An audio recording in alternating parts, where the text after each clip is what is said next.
So saya memberi pada siapa yang saya rasa boleh bagi, dan saya menerima pada siapa yang bagi. Siapa tu? Special someone ke? Tak tahulah, kita tengok.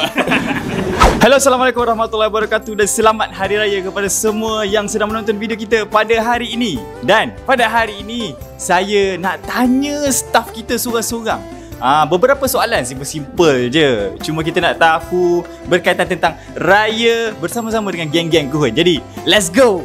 Tahun ni apa tema color? Itu saya dah reveal lah waktu berbuka itu. Burgundy. Burgundy. Warna rich brown sebab trending kan warna rich brown. Tahun ni raya kat mana? Dekat Kedah. Sebab memang Kedah. Alright. So balik Sik tu Kedah lah. Oh. Saya balik Jelebu, Negeri Sembilan.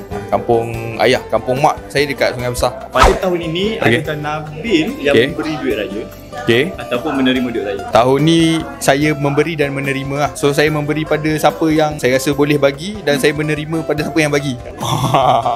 Siapa tu? Special someone ke? Tak tahulah, kita tengok. Menerima tu mungkin dapat, memberi tu tak ada special someone yang memberikan? Tak, family. Abang family. Abang ada 3 orang. So setiap tahun memang abang akan bagi duit raya. Abang special lah tu. Abang kandung. Tak special. Ingatkan someone. Favorite menu sewaktu beraya? Lontong kot. Lontong. Kenapa lontong? Sebab ada setengah rumah je yang ada. Tak semua rumah kan ada. Kuih raya je banyak.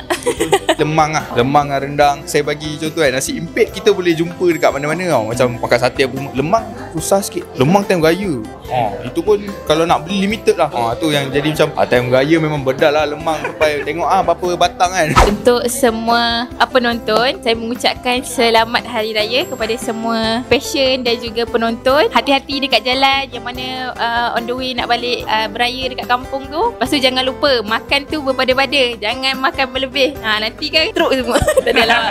Semua sakit stroke yang menerima rawatan kat kita, dan juga staff-staff juga. Selamat Hari Raya, maaf zahir dan batin. Dan juga balik kampung nanti, ingatlah yang tersayang, bawa elok-elok kan. Be careful, make sure plan kita punya perjalanan jauh.